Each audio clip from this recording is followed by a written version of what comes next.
Na nossa última lição, nós vimos o terceiro tipo de amor que nós distinguimos na teologia. O amor de Deus por complacência. E, de novo, eu vou revisar isso, que existem três maneiras pelas quais falamos sobre o amor de Deus.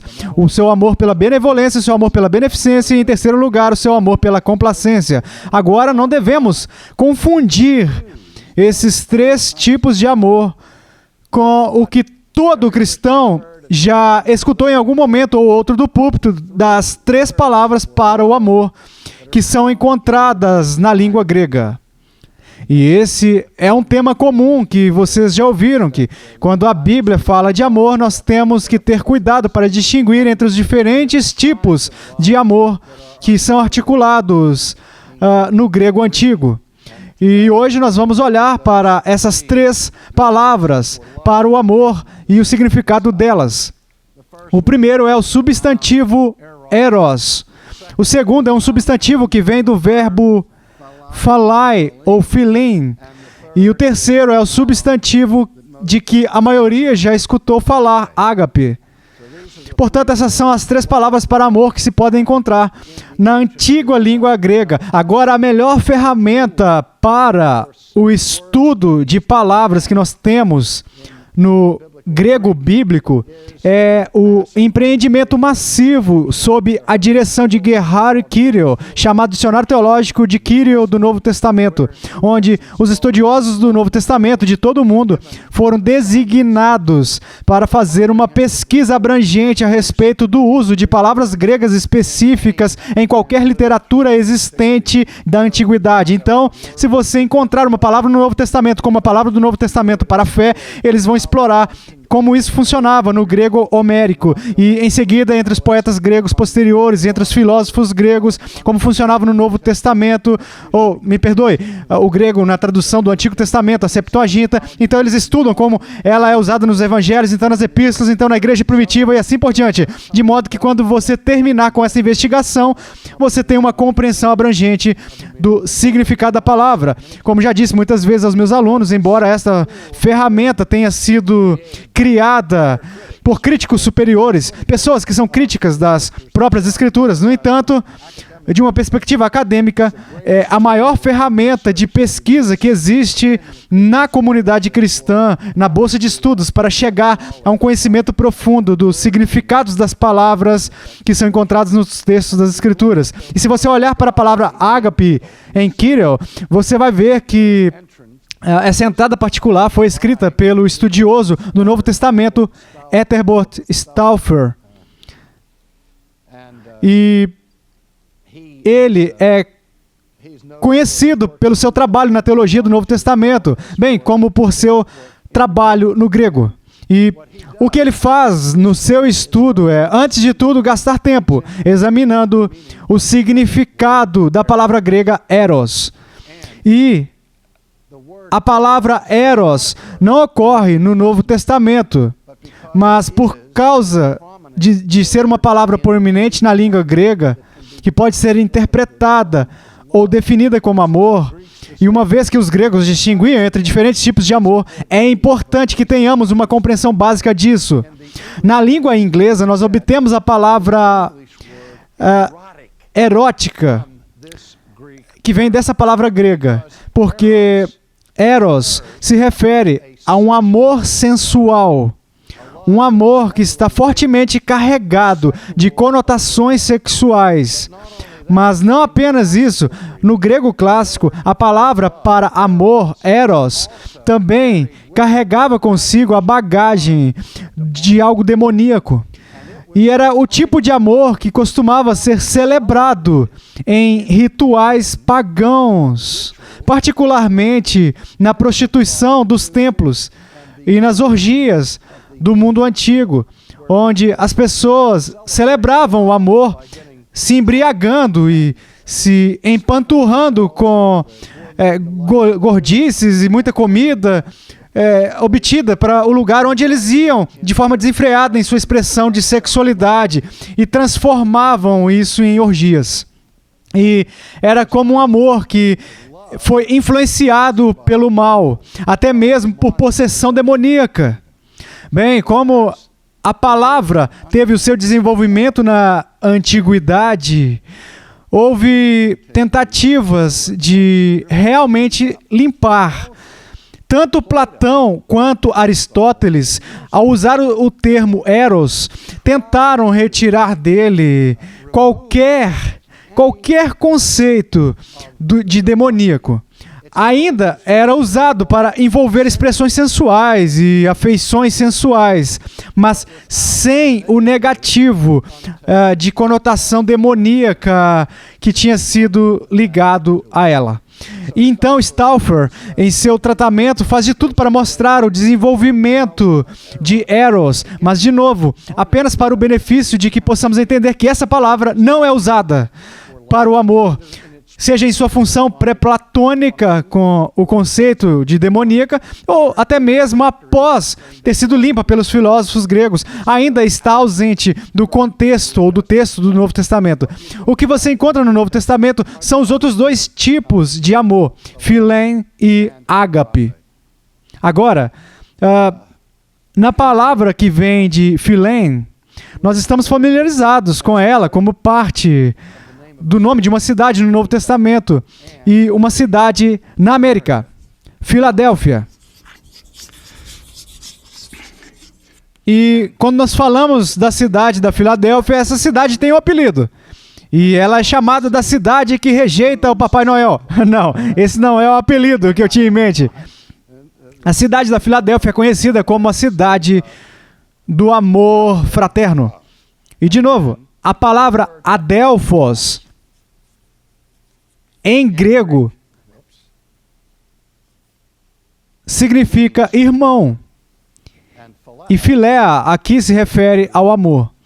Então você pega o conceito de irmão, o conceito de amor, coloca junto e você tem a cidade da Filadélfia. Agora, normalmente nós pensamos em filéu ou philem como sendo um tipo de amor que é experimentado entre os amigos, onde nos gostamos, temos um profundo carinho um pelo outro, mas fica aquém do tipo transcendente de amor que é falado em termos sobrenaturais no Novo Testamento com respeito ao ágape.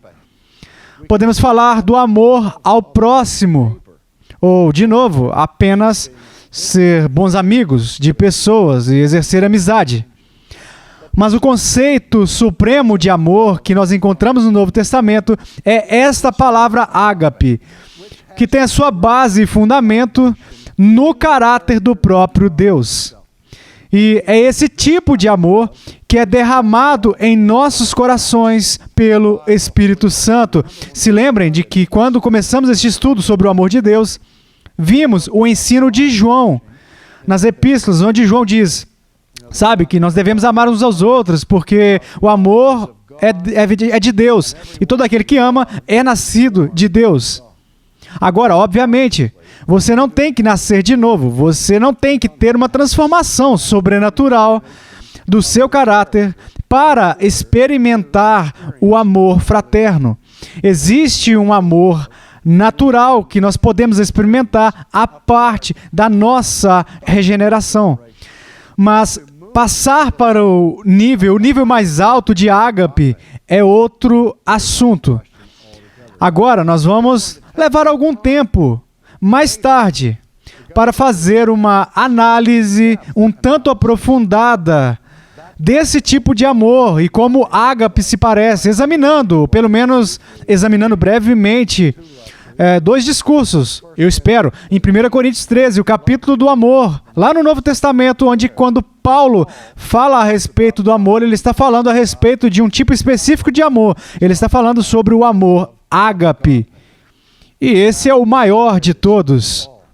E nós vamos olhar para isso separadamente, mas por agora nós vemos que existe um tipo especial de amor no Novo Testamento que os cristãos possuem em virtude de nascerem ou renascerem pelo Espírito Santo e tendo este amor derramado em nossos corações, pelo qual agora nós temos a capacidade de imitar o amor de Deus, o que nós somos chamados para fazer. que Deus nos ama com ágape, e nós devemos manifestar esse ágape pelo amor que nós temos uns pelos outros, e o amor que nós manifestamos no nosso comportamento em todo o mundo. Agora, deixa eu dar uma olhada em algumas referências no Novo Testamento que falam sobre as exigências que Deus nos impõe, tendo vivificado as nossas almas para o amor. Um dos ensinamentos mais radicais de Jesus é o mandamento que ele dá aos seus discípulos para amar os seus inimigos. Eu me lembro de ouvir as palestras de Jay Adams, muitos e muitos anos atrás, sobre o problema de como os casamentos estão se desfazendo com facilidade cada vez maior no nosso país. E ele falou a respeito de... Ele estava falando com uma pessoa que estava prestes a se divorciar. E ele disse... Essa pessoa disse a Jay, quando ele estava aconselhando, que ele queria se divorciar da sua esposa, porque ele não a amava mais. E Jay disse, bem, espere um minuto, você está ordenado a amar ela. Sabe? A Bíblia diz, vós maridos, amai vossas esposas, como Cristo amou a igreja. Não é algo opcional para você. Você não pode decidir que não ama ela mais. Você deve amar a sua esposa. E ele diz, não é que eu simplesmente não ame ela. Ele disse, eu só não quero viver na mesma casa com ela. E Jay disse a ele, bem, suponha que ela se mudou, ou você se mudou, e se mudou para a casa ao lado. Então ela seria sua vizinha. E Deus diz... que você tem que amar o seu próximo. E este homem disse ao Dr. Adams, você não entende, eu não suporto essa mulher, eu nem quero morar no mesmo bairro dela. E o Dr. Adams diz, eu entendo o que você está me dizendo, é que você tem sentimentos de hostilidade em relação a ela. E ele disse, sim, é verdade. E ele disse, em outras palavras, você a considera a sua inimiga. E o cara podia ver o que estava por vir. Ele disse, eu preciso lembrá-lo do que Cristo ordena ao seu povo: amar vossos inimigos. Portanto, não havia nenhum outro lugar para este pobre sujeito ir depois de estar debaixo desse tipo de interrogatório de Jay Adams. Mas é radical. É um pensamento radical que Jesus introduziu no Sermão do Monte, quando ele disse para os seus discípulos que eles foram chamados para transcender as fronteiras humanas do amor, até mesmo para amar os seus inimigos. Vamos ver o texto. Eu reproduzi ele no meu livro, Amado por Deus, que eu tenho tentado seguir aqui um esboço básico deste livro nesta série de palestras. Mas aqui em Mateus 5, 43, 48, nós lemos isto. Jesus disse, ouvistes o que foi dito: amarás o teu próximo e odiarás o teu inimigo. Agora observe que quando Jesus apresenta isso, ele não diz, está escrito, vocês devem amar o seu próximo e odiar os seus inimigos. Quando Jesus usa a frase introdutória, está escrito, ele está tornando específico e explícito como referência às escrituras do Antigo Testamento. Quando ele usa a frase, ouviste que foi dito, ele está se referindo, ele está usando uma linguagem, uma expressão idiomática que seus contemporâneos entenderam que ele se referia ao halakha, que era a tradição oral dos rabinos, os rabinos que desenvolveram a sua teologia, que frequentemente se afastou dos ensinamentos do Antigo Testamento. Então, você tem que entender que quando Jesus está corrigindo a visão dos contemporâneos do Antigo Testamento, ele não está desafiando o Antigo Testamento, ele está desafiando as distorções e a compreensão distorcida do Antigo Testamento por alguns dos rabinos. Então ele disse, ouviste que foi dito, amarás o teu próximo e odiarás o teu inimigo. Eu, porém, vos digo, amai os vossos inimigos e orai pelos que vos perseguem, para que vos torneis filhos do vosso Pai Celeste, porque Ele faz nascer o seu sol sobre maus e bons, este é o amor pela beneficência aqui, e vir chuvas sobre justos e injustos. Porque se amardes os que vos amam, Que recompensa tendes? Não fazem os publicanos também o mesmo? E se saudade somente os vossos irmãos, que fazeis demais? Não fazem os gentios também o mesmo? Portanto, sede vós perfeitos, como perfeito é o vosso Pai Celeste. Agora, o que Jesus está dizendo aqui é que você deve ser completo. Assim como seu Pai é completo, perfeito. Ou seja, ser completo no sentido absoluto. É ter tudo junto. Ou o que nós chamamos de integridade. E Jesus está dizendo que vocês devem manifestar e imitar nada menos do que a integridade do Deus Todo-Poderoso, que ama as pessoas mesmo quando elas o odeiam, que faz o bem a quem persegue o seu próprio filho.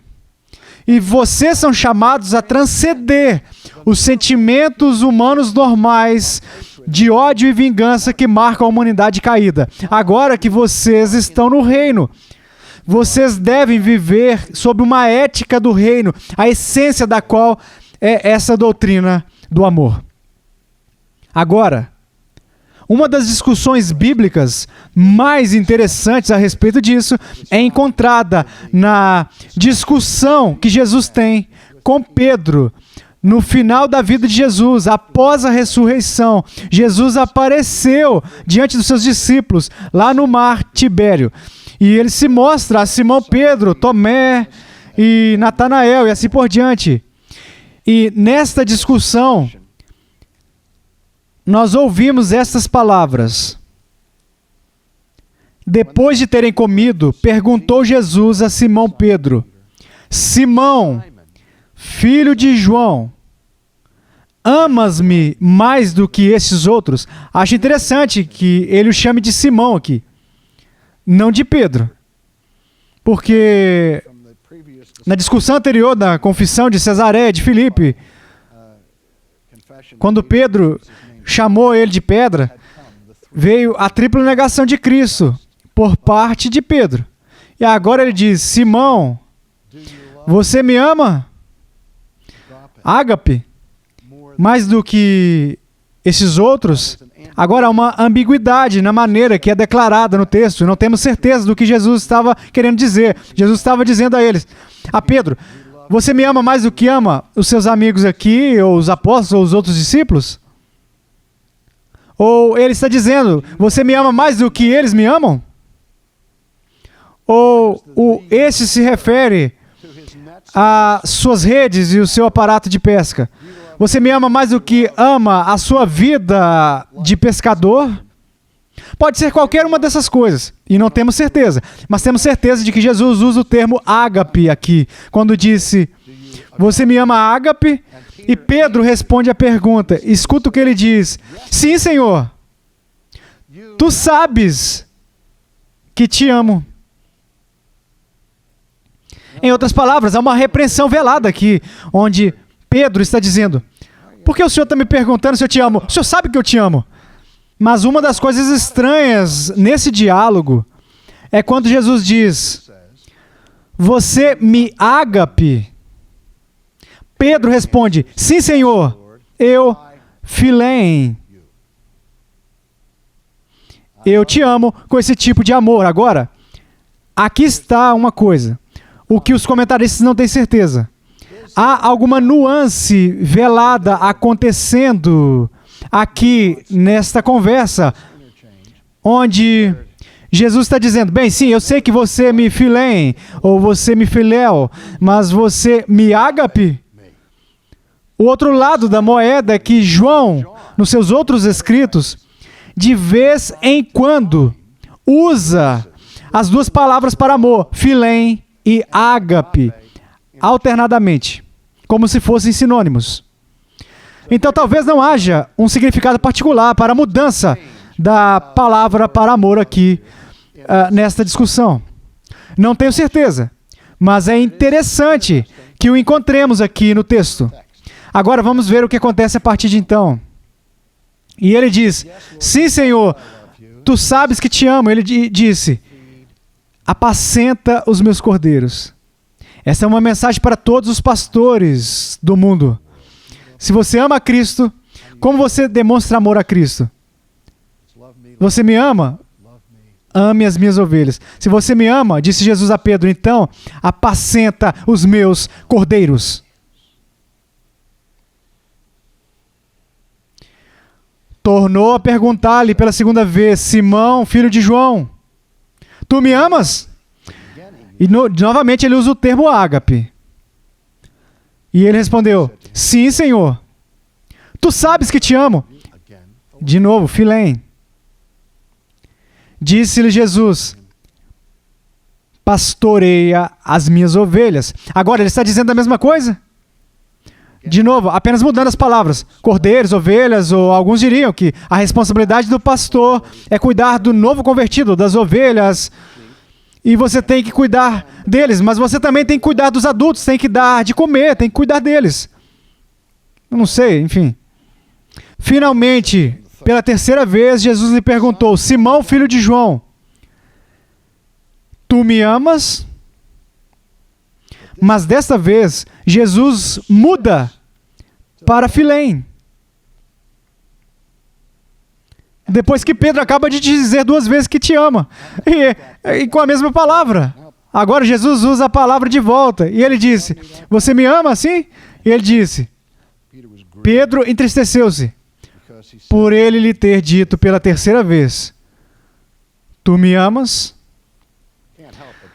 Você não pode deixar de deduzir que a razão para a pergunta 3 vezes, o interrogatório, que Jesus fez uma pergunta a ele 3 vezes, porque 3 vezes ele foi questionado pelo mundo. Você o conhece? E 3 vezes Simão Pedro repudiou, negou publicamente Jesus. E agora, ao ser restaurado como discípulo, Jesus pergunta a ele, Pedro, tu me amas? Sim, Senhor, eu te amo. Pedro, tu me amas? Sim, eu te amo. Pedro, tu me amas? 3 vezes. Como Pedro poderia perder o significado disso? E não é de se admirar que ele tenha ficado triste. Jesus lhe disse, apacenta as minhas ovelhas. Em verdade te digo que quando eras mais moço, tu te cingias a ti mesmo e andavas por onde querias. Quando, porém, fores velho, estenderás as mãos e outro te cingirá e te levará para onde não queres. Significando profeticamente o martírio que Pedro experimentaria. Depois de assim falar, acrescentou-lhe, segue-me. No entanto, Jesus usou o verbo amar neste contexto. É claro, eu penso que vamos ver isso quando olharmos para a exposição de ágape em 1 Coríntios 13. Que assim como Cristo desafiou Pedro para manifestar o amor de Deus, que é encontrado em ágape pelo ministério, através do terno cuidado do povo de Deus, então nós temos a mesma comissão quando recebemos do céu este amor que é derramado em nossos corações para manifestá-lo, cuidando, vigiando, alimentando e concedendo de nós mesmos ao povo de Deus.